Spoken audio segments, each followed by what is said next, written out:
Amém? Amém. Glória seja dada ao nome do Senhor Jesus Cristo.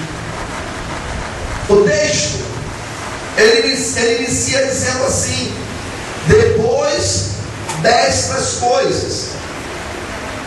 Só que ele não diz que coisas são essas. Então nós temos que ir lá no contexto para entendermos que coisas são essas que fizeram com que o coração de Abraão estivesse tão triste, tão amargurado, tão sem esperança. O que aconteceu para que Abraão entrasse para dentro da sua tenda e ali se encontrasse abatido, se encontrasse triste? Aí nós vamos ver o contexto, nós vamos encontrar nos capítulos anteriores que a fome sobre a terra, a dificuldade sobre a terra, o que faz Abraão fugir lá para o Egito.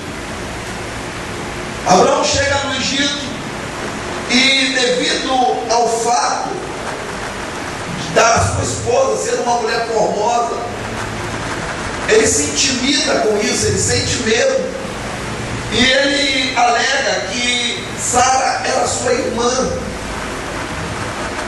e não fala nada que ela era sua esposa,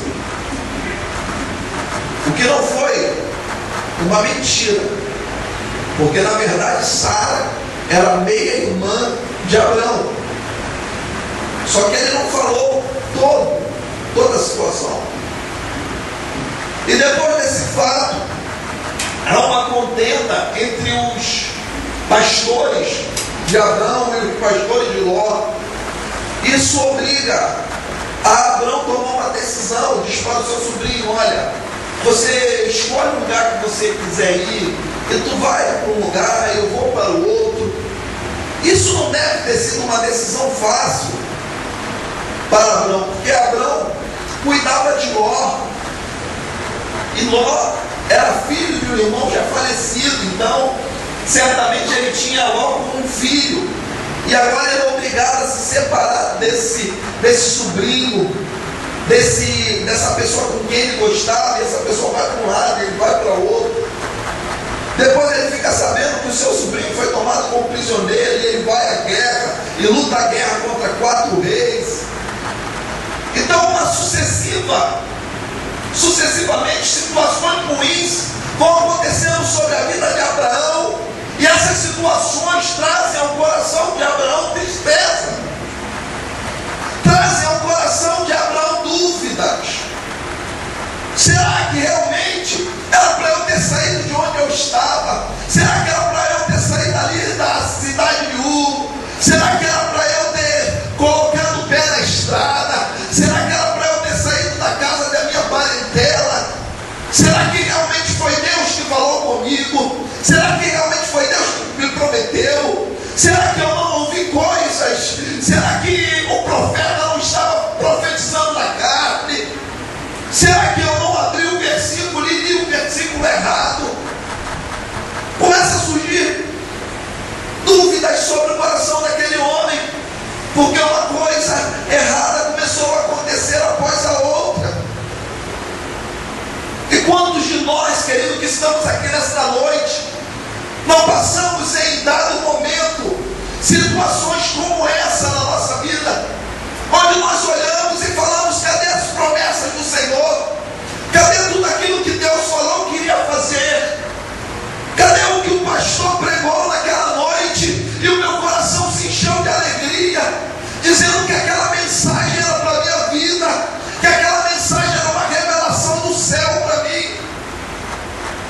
Quantos de nós, querido, diante de situações ruins, uma após outras, é a perda de um emprego, aí daqui a pouco você se vê cheio de dívidas, daqui a pouco você perde um parente, daqui a pouco acontece um incidente qualquer, e você começa a olhar, você começa a questionar, a duvidar de tudo aquilo que Deus te prometeu. Será que realmente era para mim? Será que realmente Será que eu sou realmente um escolhido do Senhor? Será que realmente Deus tem sobre a minha vida uma obra realmente como as pessoas falam? Será que realmente Deus tem essa obra sobre a minha vida?